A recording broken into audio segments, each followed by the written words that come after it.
अस्सलाम वालेकुम मोअज़्ज़ज़ ख़वातीन व हज़रात, मैं हूं अली मुमताज़। उम्मीद करता हूं आप खैरियत से होंगे। तोशाखाना केस कि जिसका महफूज फ़ैसला अब से कुछ देर पहले सुना दिया गया इलेक्शन कमीशन ऑफ पाकिस्तान की तरफ से। ये 5 रुकनी बेंच था इलेक्शन कमीशन ऑफ पाकिस्तान का जिसने ये फ़ैसला सुनाया, और इस फ़ैसले के मुताबिक 5-0 ये फ़ैसला आया है और चेयरमैन पाकिस्तान तहरीक इंसाफ इमरान खान साहब को नाअहल करार दे दिया गया है। जी हाँ, नाअहल करार दे दिया गया है। ये वो मुतवक्का भी कह सकते हैं और गैर मुतवक्का फ़ैसला भी इस फैसले को कहा जा सकता है। वो किस तरह से, वो मैं आपको बयान करूंगा। सबसे पहले तो यह कि 19 सितंबर को यह फैसला महफूज हुआ। अब मैं आपको यह भी बताऊंगा कि इलेक्शन कमीशन है क्या, फिर मैं आपको यह भी बताऊंगा कि यह फैसला जो सुनाया गया, यह फैसला क्यों सुनाया गया। मैं आपको कुछ हवाले भी दूंगा और उन हवालों की रोशनी में आपको यह वाज़ेह हो जाएगा कि मैंने वो जो हवाला दिया है उसमें मुझे इस फैसले के आने से पहले ही मालूम था कि क्या कुछ होने जा रहा है। लेकिन फिर कहते हैं ना कि जी आखिर में सोचा जाता है, समझा जाता है कि कोई थोड़ा सा कोई जहन इस्तेमाल कर लेगा, कोई अक्ल इस्तेमाल कर लेगा, कोई बुग़्ज़ से निकल कर फैसला कर लेगा, पर ऐसा हुआ नहीं। ये हैरान कुन फैसला है। परेशानी वाली बात तो खैर नहीं है पीटीआई के लिए, ये हैरान कुन फैसला है इसलिए कि इस दौर में कि जहां पर आप देखते हैं कि एक वक्त का मकबूल तरीन लीडर है और इतनी मकबूलियत है कि 22 जुलाई को 17 जुलाई को जब ज़िमनी इंतखाबात होते हैं प्रोविंशियल असम्बली पंजाब के 20 नशिस्तों पर, तो 15 नशिस्तों पर इसी शख्स को कि जिसको आज नाअहल करार दिया गया है, इसकी पार्टी के नॉमिनेटेड कैंडिडेट्स जिनको टिकट दिया गया था वो कामयाब होते हैं। यानी कि 20 में से 15 नशिस्तें इस नाअहल उम्मीदवार, इस नाअहल शख्स के कैंडिडेट्स को मिलती हैं, यानी कि जीत जाते हैं। फिर इसी तरीके से यही शख्स इमरान खान कि जिनको अभी नाअहल करार दिया गया है, डिसक्वालीफाई किया गया है, इसी शख्स की पार्टी और इस शख्स की अपनी मकबूलियत का अंदाजा इससे लगाएं कि 7 में से 6 नशिस्तों पर अब से तकरीबन 1 हफ्ता पहले कामयाब यही लीडर होता है। सिर्फ एक नशिस्त है जिस पर वो जीत नहीं पाता और वहां पर भी धांधली ऐसी की जाती है कि बस इंसान कानों को हाथ लगाए और सिर्फ तौबा तौबा तौबा के अलावा और कोई जहन में बात नहीं आती, क्योंकि विजुअल एविडेंस है कि किस तरह से कराची में ये जो अभी बाई इलेक्शंस हुए थे, कराची में कौमी असेंबली के नशिस्त पर जहां पे इमरान खान साहब 2 नशिस्तों पे कंटेस्ट कर रहे थे कराची की, उसमें से एक जीत गए और बाकी तमाम उम्मीदवारों को पछाड़ दिया, वहां पर मौका नहीं मिला। और जो दूसरी नशिस्त थी वहां पर पीपल्स पार्टी ने दबाकर टिकाकर ठप्पे पे ठप्पे लगाए। तो ये सब कुछ जो है ये किसके अंडर आता है, ये सब कुछ किसने देखना है, ये सब कुछ किसने सीधा करना है, ये सब कुछ किसने दुरुस्त करना है और इस तरह की बेज़ाब्तियों को दूर करना है, वो इलेक्शन कमीशन ऑफ पाकिस्तान ने करना है। लेकिन इलेक्शन कमीशन ऑफ पाकिस्तान के हालात क्या हैं? डस्का का इलेक्शन होता है, वहां पर पीएमएलएन की तरफ से, इसीलिए तो कहा जाता है खान साहब की तरफ से कि ये इलेक्शन कमीशन और ये chief election commissioner selected election commissioner हैं और सिलेक्टेड इलेक्शन कमीशन है, और इसके मेंबरान भी सिलेक्टेड मेंबरान इलेक्शन कमीशन है। डस्का का इलेक्शन होता है, वो भी बाई इलेक्शन था, उस वक्त पीटीआई की गवर्नमेंट थी, लेकिन इलेक्शन कमीशन पर कोई कंट्रोल, कोई काबू नहीं था। वहां पर बेज़ाब्तगी सामने आती है जिस पर इलेक्शन कमीशन ये कहता है जी इस पूरे हल्के के दोबारा से इलेक्शन कराएं आप, यानी कि सिर्फ किसी मखसूस पोलिंग स्टेशंस नहीं कि जहां के रिजल्ट्स का मसला है, बल्कि तमाम पोलिंग स्टेशंस पे पूरे हल्के में कौमी असेंबली के दोबारा से इलेक्शन करवाएं। खर्चा तब भी हुआ, यानी कि पहली बार भी, और इलेक्शन कमीशन ने दोबारा से सरकारी खजाने से, क्योंकि अपने पल्ले से अपनी जेब से तो होना नहीं, सरकारी खजाने से इलेक्शन कमीशन कहता है कि जी इलेक्शन करवा दिया जाए। फिर उसके बाद आपने अभी ये देखा जो 17 जुलाई के बाई इलेक्शंस थे, उसमें रावलपिंडी के नशिस्त पे भी एक दफा फिर कुछ पोलिंग स्टेशंस पे, क्योंकि बड़े नैरो मार्जिन से पीटीआई के कैंडिडेट यहां से हारा, वरना 16 नशिस्तें पाकिस्तान तहरीक इंसाफ जीत रही थी और वहां पर भी फैसले को रोका गया, डिले किया गया। तब भी पाकिस्तान तहरीक इंसाफ ने इलेक्शन कमीशन से राब्ता किया, पर इलेक्शन कमीशन ऑफ पाकिस्तान ने पीटीआई की एक ना सुनी। फिर इसी तरह से जो 17 जुलाई के बाई इलेक्शंस हुए थे, उसमें बेशुमार ऐसे वोटर्स थे जो अपने पोलिंग स्टेशंस पर गए, क्योंकि इससे पहले जब इलेक्शंस हुए थे तो उनका वही पोलिंग स्टेशन बनता था, उनका वही हल्का बनता था।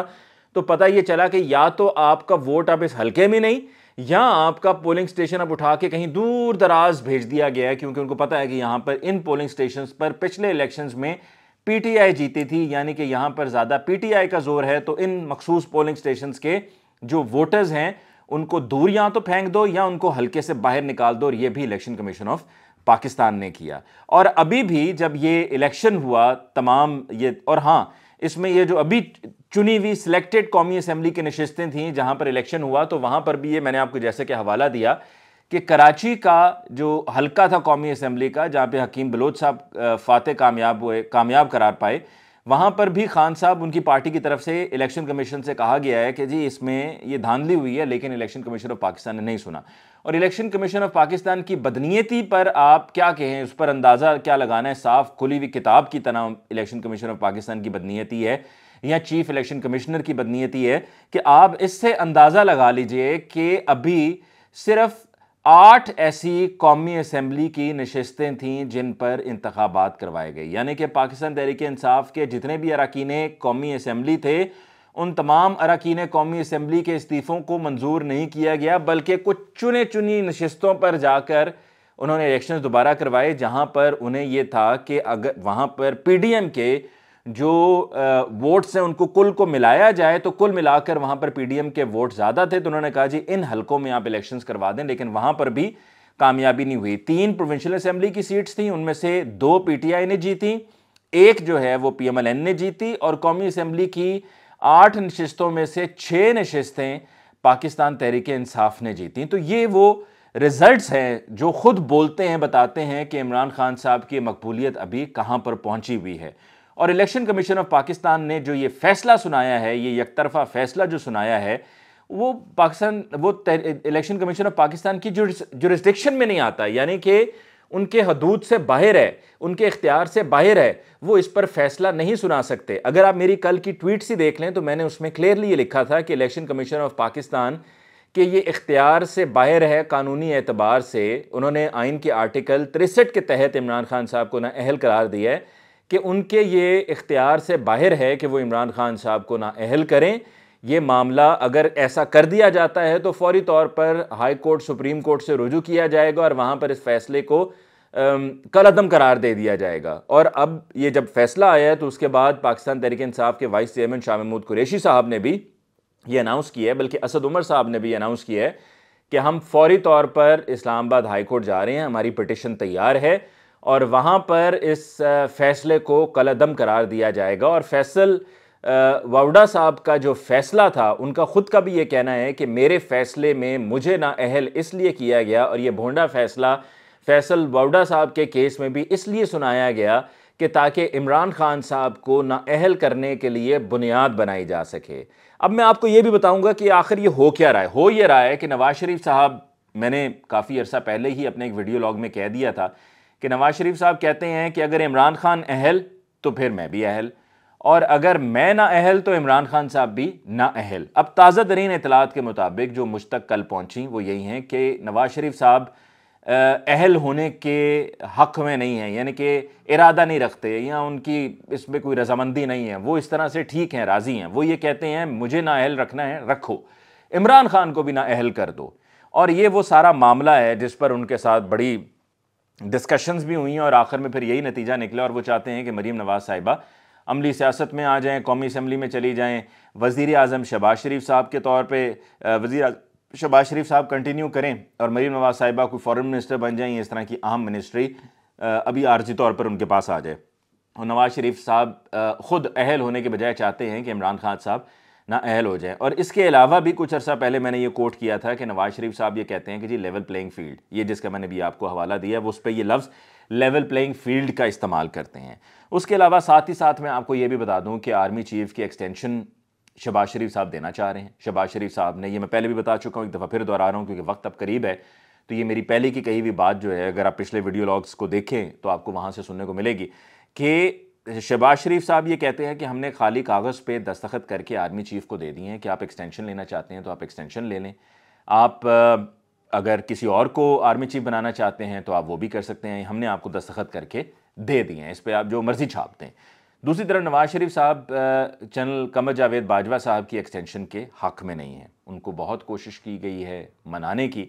लेकिन वो अब तक माने नहीं है। लेकिन आखिर में होना क्या है, होना यही है कि जनरल कमर जावेद बाजवा साहब को एक्सटेंशन मिलेगी। उनके पास अभी 1.5 साल मज़ीद है, क्योंकि जब पिछली बार एक्सटेंशन हुई थी तो जो कानून में तरमीम हुई थी उस तरमीम के मुताबिक उनकी एज को देखते हुए वो 1.5 साल मज़ीद as an army chief continue कर सकते हैं। ये मैं बार बार बात दोहरा रहा हूँ कि वो बतौर आर्मी चीफ़ कंटिन्यू कर सकते हैं। और अभी बज़ाहिर पोस्चर ये है हर तरफ से कि जी नहीं एक्सटेंशन नहीं होनी, नए आर्मी चीफ़ ने आना है, लेकिन ये है कि पोस्चर यही दिया जाएगा और आखिर में कोई ना कोई ग्राउंड बनाकर, वजह बनाकर एक्सटेंशन दे दी जाएगी। और साथ में जैसे कि मैंने पहले भी कहा है, वाइस आर्मी चीफ़ की बात हो रही है, यानी कि डिप्टी आर्मी चीफ़ की, उसमें जनरल साहिर शमशाद मिर्ज़ा साहब की बात हो रही है, लेकिन उस पर नून लीग मुत्तफ़िक नहीं है। तो हो सकता है कि जनरल साहिर शमशाद मिर्ज़ा साहब को बना दिया जाए chairman joint chief of staff, और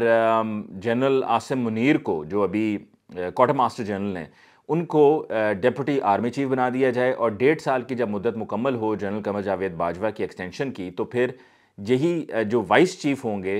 vice chief of army staff होंगे, इनको आर्मी चीफ बना दिया जाएगा। दूसरी तरफ जो इमरान खान साहब की मुलाकातों की बात हो रही है ना जी, मुलाकातें हुई हैं, 2 मुलाकातें तो कन्फर्म हैं, तीसरी मुलाकात भी हुई है इतलात के मुताबिक, जिस पर बहुत से हलकों में खैर अभी उसको डिनाई किया जा रहा है, लेकिन वो डिनाइल हमेशा होता है। जो मुलाकात दूसरी ख़ास तौर पे हुई है, उसमें गर्मी ज़्यादा हो गई थी और उसमें तलखियाँ बढ़ गई थी। पहली मुलाकात में भी कोई इतनी अच्छी बातचीत नहीं हुई है, और दूसरी मुलाकात में तो और भी ज़्यादा गर्मा गर्मी हुई और आपस में इख्तलाफात बढ़ गए, यानी कि गैप ब्रिज होने के बजाय गैप बढ़ गया। और जो कुछ नून लीग के सपोर्टिंग सहाफ़ी हैं, जो अपनी ट्वीट्स में बड़े कह रहे हैं, बावसूख ज़राए से और बड़े एतमाद से कह रहे हैं कि इस्टेब्लिशमेंट के साथ कोई बात नहीं बन रही वगैरह वगैरह, वो इसी बुनियाद पे कह रहे हैं कि नून लीग के पास एक वीडियो, और वीडियो के साथ साथ ऑडियो भी है, जो नून लीग ने सुनी है इन मुलाकातों की, और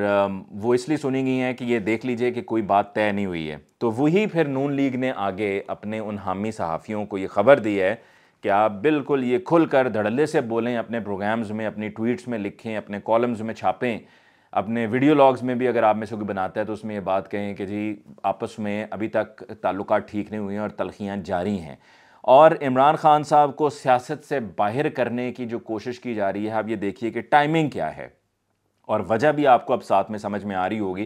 कि इमरान खान साहब ने अपने लॉन्ग मार्च को डिले अब तक क्यों किया हुआ है। वो इसी वजह से डिले किया हुआ था बिकॉज ये सारा सिनेरियो इमरान खान साहब देखना चाह रहे थे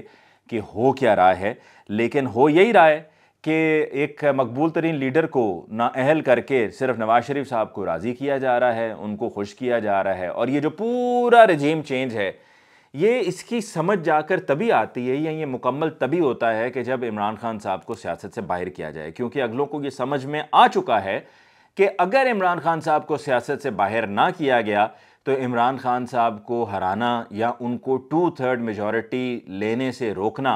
मुश्किल ही नहीं, नामुमकिन भी है। तो ये जो ऑपरेशन रजीम चेंज है, उसमें समझते हैं ऑपरेशन रजीम चेंज वाले कि वो कहते हैं ना, last nail in the coffin, तो ये ताबूत में आखिरी कील है उनकी नज़र में कि जी ये लगाना बहुत ज़रूरी है, तब जाकर कहीं बात बनेगी, वरना इस रजीम चेंज का कोई फ़ायदा नहीं होगा। और इसका यकीनन रद्द-ए-अमल आएगा, सोशल मीडिया पे तो रद्द-ए-अमल आएगा ही आएगा, लेकिन उसके अलावा पूरे मुल्क में इसका रद्द-ए-अमल आएगा। जो लॉन्ग मार्च अब तक कॉल नहीं हुआ था, वो यकीनन कॉल भी हो जाएगा, और उसमें आप ये देखिएगा कि लोगों की तरफ से जो शिरकत है वो और भी ज़्यादा भरपूर होगी। लेकिन उससे पहले इस्लामाबाद हाई कोर्ट